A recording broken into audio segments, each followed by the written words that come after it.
Hi guys, I know it's been a while. I messed myself up again. Oopsie.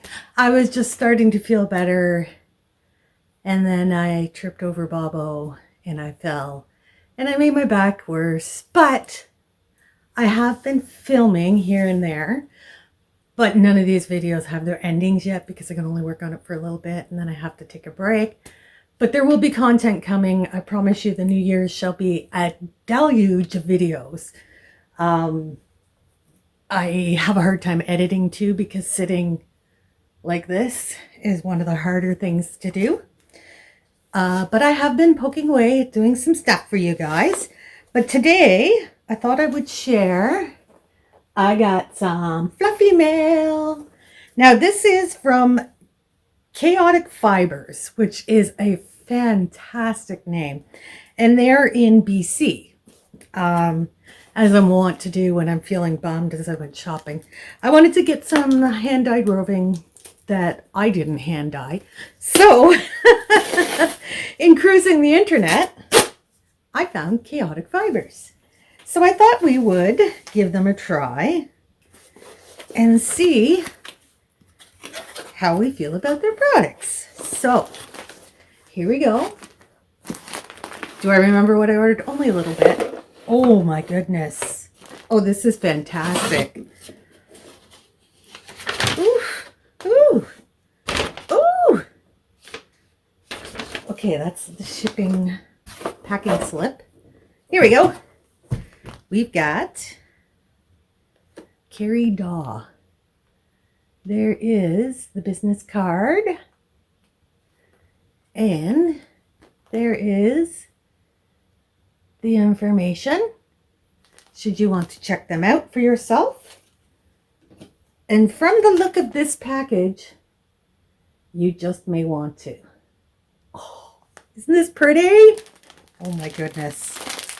Oof. Okay. It's a Ziploc baggie too. Cool, reusable. So first we have this one. This is wool and viscose, and it's 115 grams.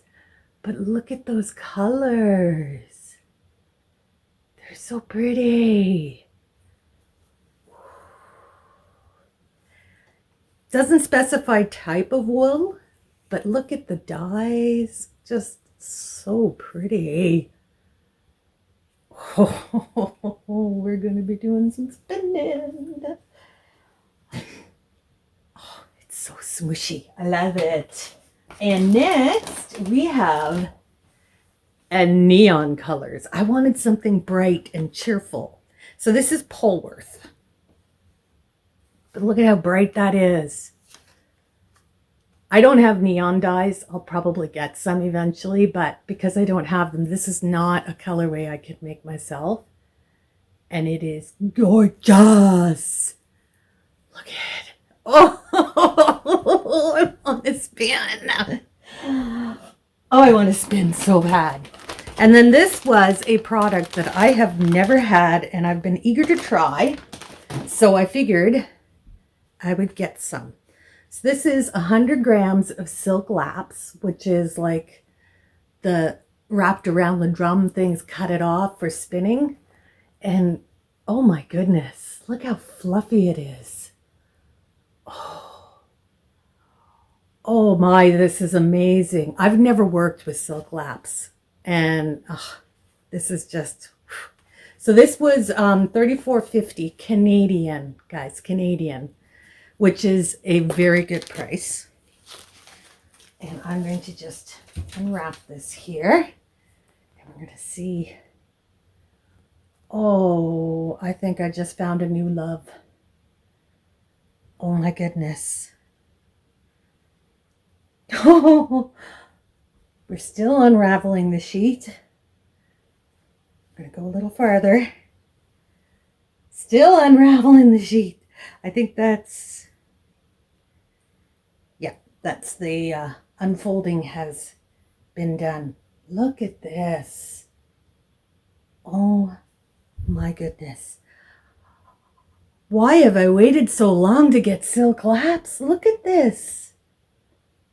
Oh, so the next question becomes, do we dye it up first and then spin it? You know what my answer is.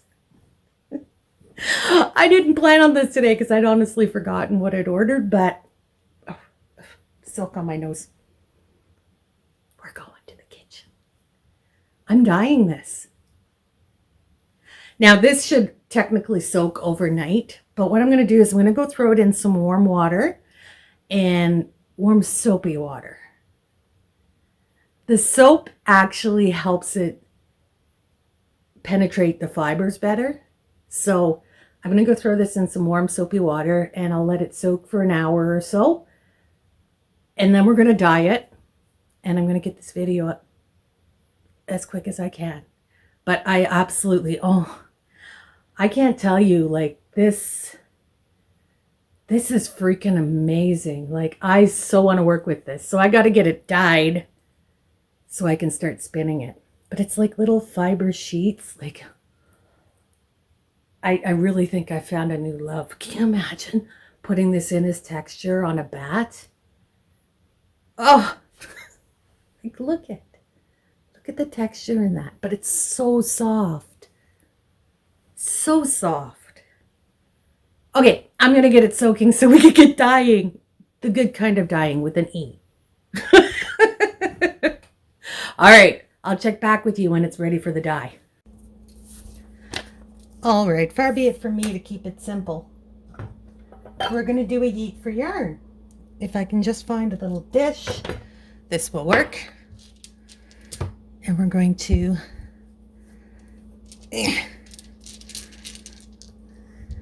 Here we go. We got our dice.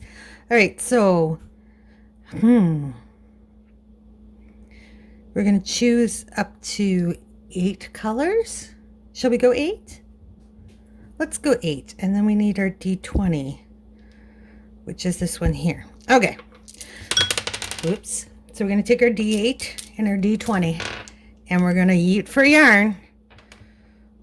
Let's start with how many color...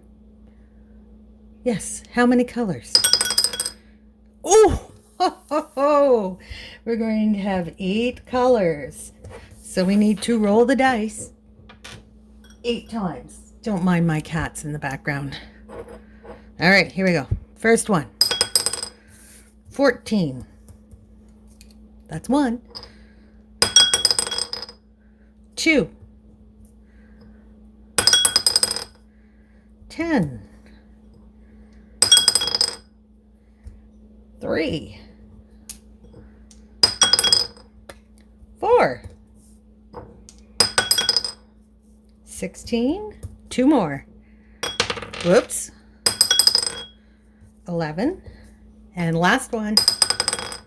5. So we got 2, 3, 4, 5, 10, 11, 14, 16. I'm going to go gather those dies, and I shall be back to show you the results. All right, I just grabbed everything off the shelves. 2, 4, 6, 7. I dropped one. Hold on. There. All right. So let's see what we got. We have ruby red,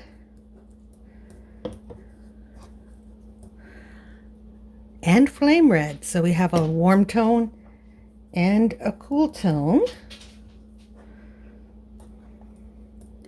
We have our favorite sunshine yellow. I'm just noting down what we have here.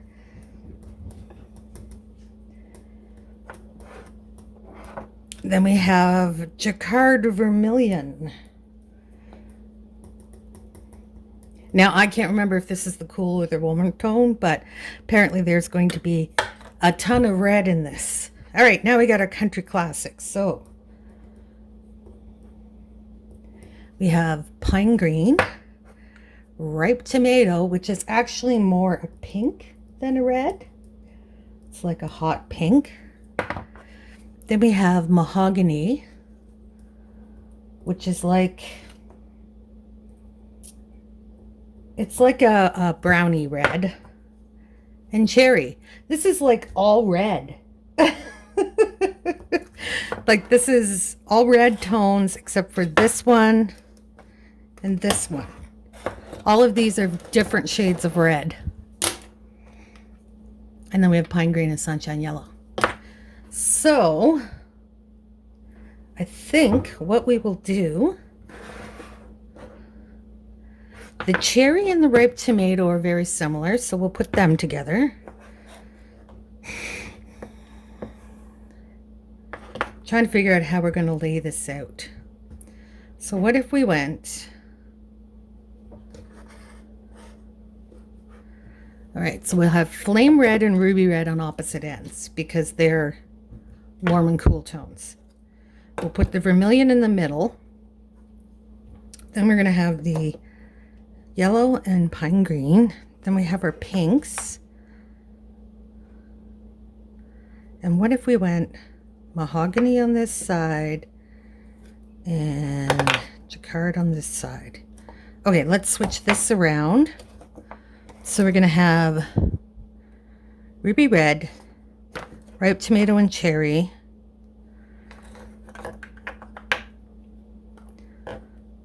I wanted this pine green in the middle so it can bleed into these other colors with the mahogany. And why don't we do the same with the sunshine yellow?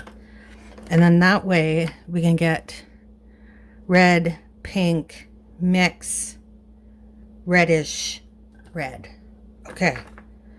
Maybe we will move the mahogany, put the flame red, vermilion, and mahogany there.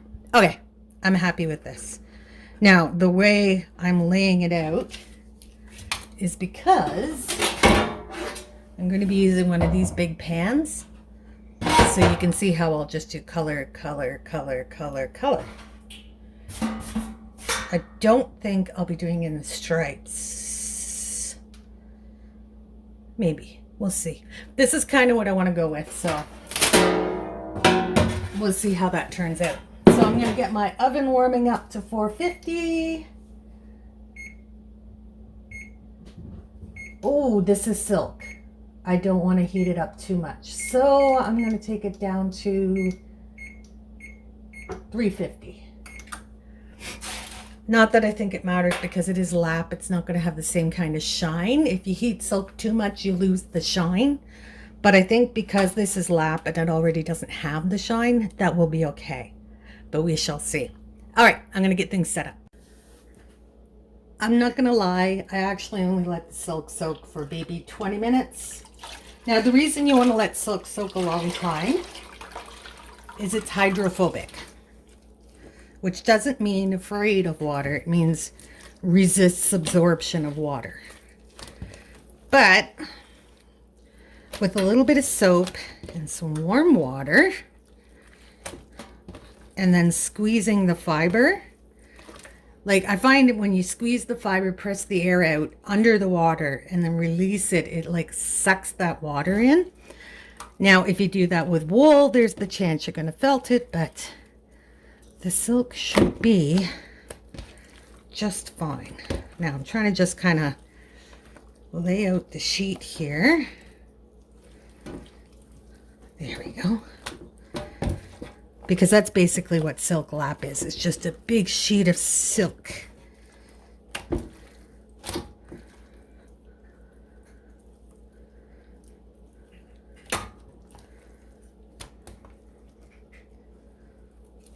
Okay.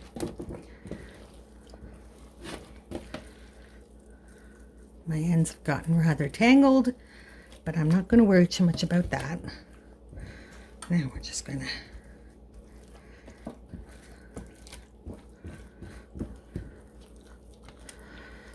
all right. Now I don't want it all scrunched up at the edges, so I'm going to just kind of poke it around a bit.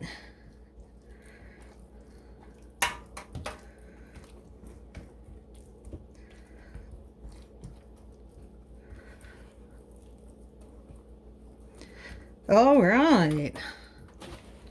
Now we're going to need some citric acid. I think I'll add that after I add the color.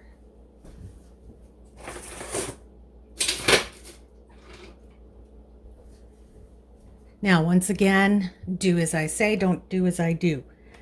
Wear your mask. All right, we're going to start with the mahogany, and I'll put that here, and we'll just work our way up. Now, this is Country Classics. I don't find that their saturation is as heavy as some of the other more professional dyes, but I'm just going to give that a good sprinkle. This is a 1/4 teaspoon. I won't use that much of most of the dyes, but the Country Classics I probably will.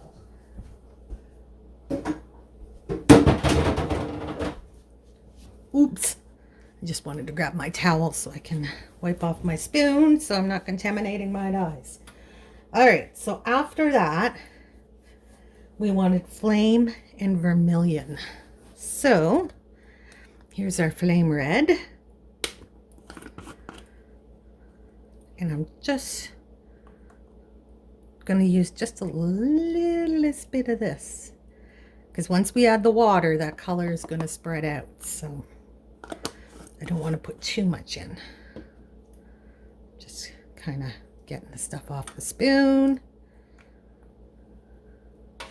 No sense wasting that. Okay. And of course got it on my finger because, you know, that's my coordination level. All right, next is, oh, that would be our oven ready. Vermilion, which is a jacquard. Oh, I only really have a little teeny tiny bit of this left. But I have had, this was my very first dye, was I got a starter kit of the jacquard dyes.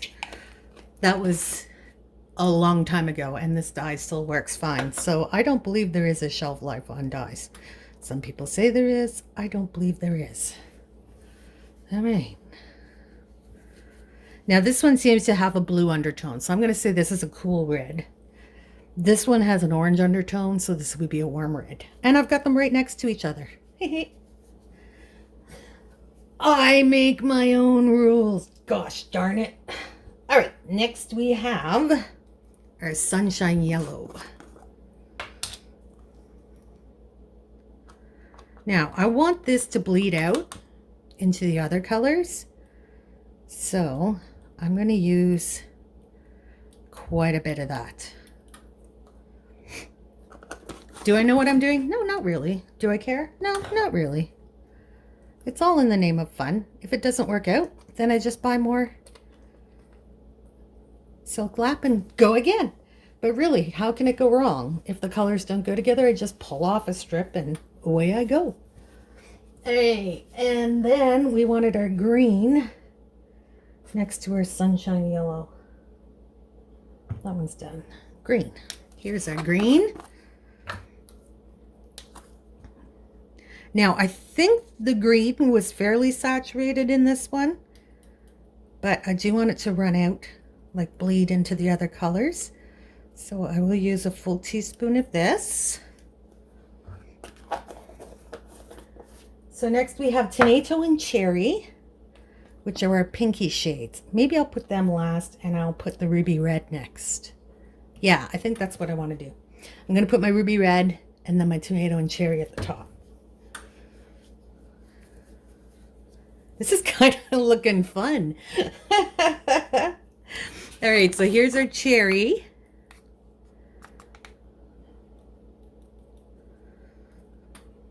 And I just used maybe 1/8 of a teaspoon of that. And a ripe tomato,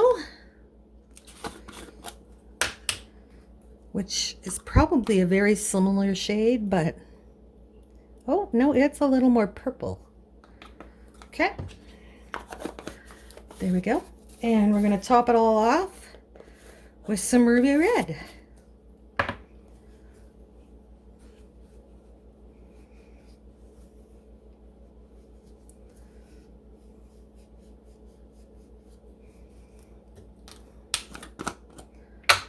Here's a ruby red. And these are very saturated colors, so I don't want to use too much. There we go.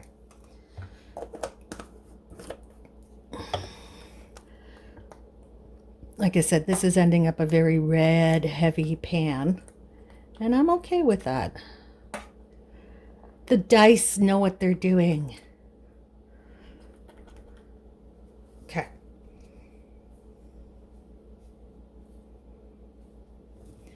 Now I'm going to get some citric acid water that we can add to this so we can get it in the oven and get it heating. I need a measuring cup.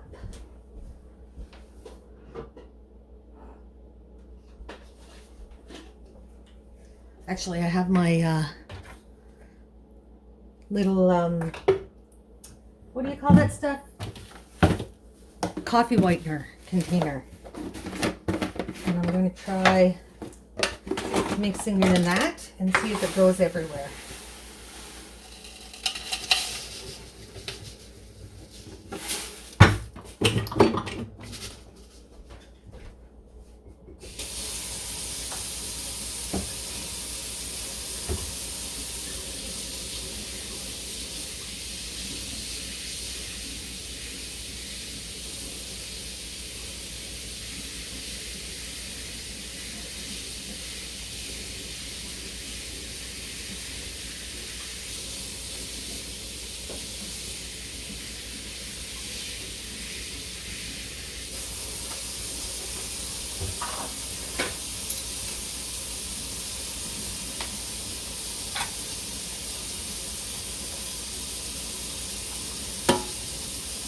Just waiting for the water to heat up, giving a little squish.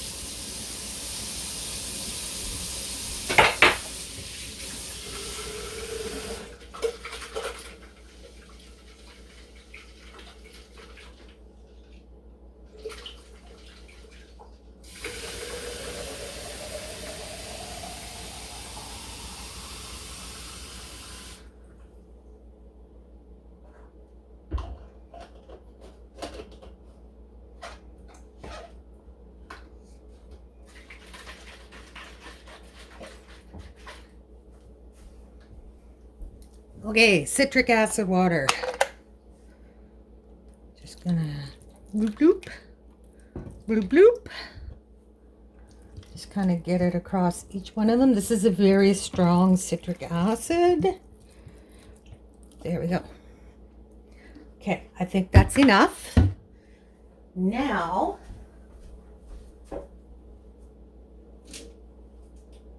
where did I put my measuring cups? I only have like 6 of them.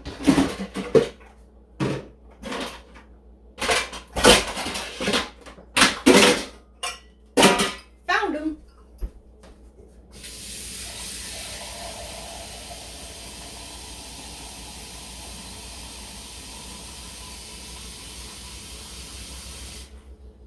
All right.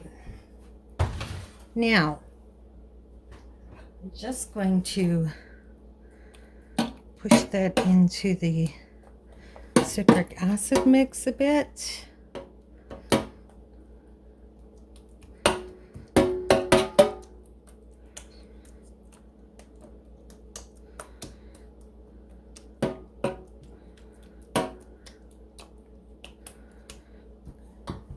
Now, probably if we looked at the underside of this,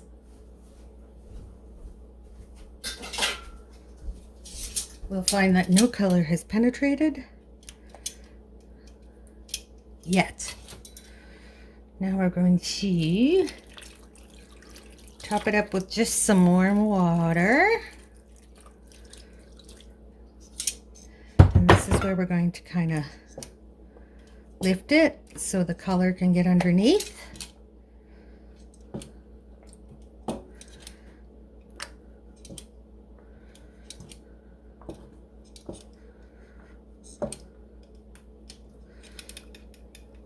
Slosh it around a little bit, let the color get running through. See how it looks now? Okay, good. I don't necessarily want the underside to be bright like the top is, because then we can get that nice blend of colors. Oh yeah, I'm liking the way this looks. All right.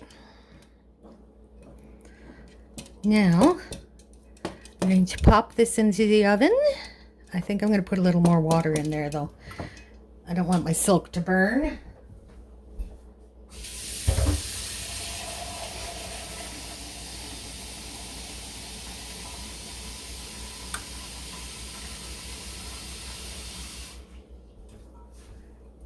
Now, if I had reversed the order, put the water in first and then the citric acid, it would have struck differently. It probably would have run more and I would have gotten more color blends than what I have here.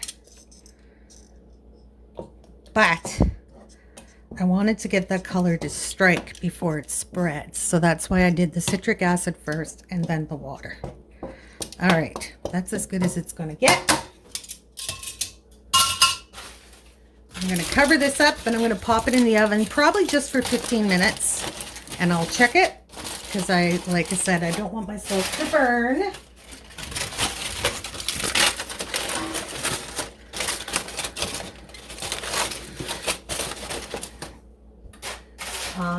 And I don't have a whole lot of water in here, so 15 minutes will probably, well, it probably take 20, but I'll check it at 15 just to be sure. And I'll be back to show you the result. And 15 minutes are up. Let's get it out of the oven. Oops.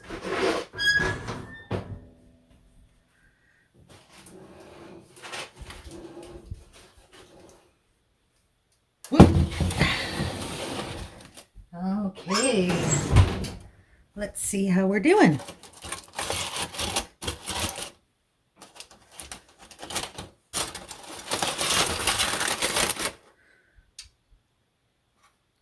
Water's barely warm, but let's see if the color has set. If not, we'll pop her in for a little while longer. There, get that tinfoil out of the way. Nope, we still got some color in there. So I'm just going to move it around. My phone's going off for some reason. Just email. Okay, I think what I'm going to do is flip this over, if I can.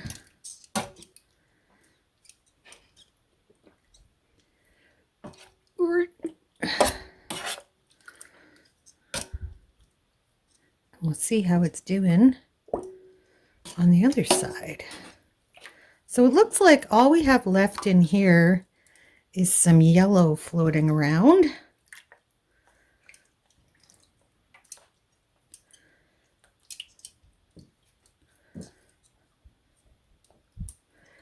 So I think we'll just pop this back in the oven for another 10 minutes and see if we can get that yellow to strike. And if it doesn't in another 10, then we'll add a little bit more citric acid, because really all that's left is just a tinge of yellow in there, maybe a little bit of green. But I think we'll give it another 10 because the water isn't very hot, so it's still safe. So I'll wrap that up, pop it in the oven for another 10. We'll have another look. All right, so our next 10 minutes is up.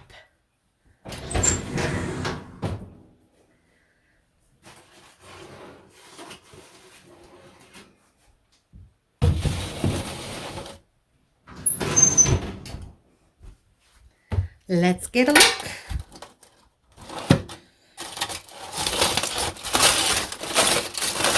Well, I think that piece of tinfoil has probably seen its better days.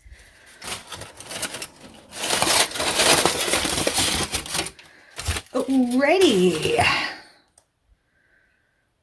Oh, there's a little bit of red left in there now too. Apparently flipping the fiber around a bit has loosened some colors. Would have been caught in between the fibers. That's the problem with using a powder instead of a dye stock solution, is they can tend to get stuck. Like little clumps of dye can get stuck between the fibers. So what I'm going to do is just add some more citric acid water and give it a little bit of a stir and see if that's enough.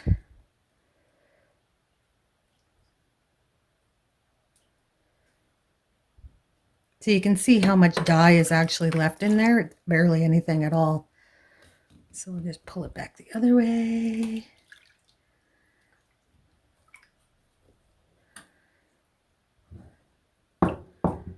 Spread it out.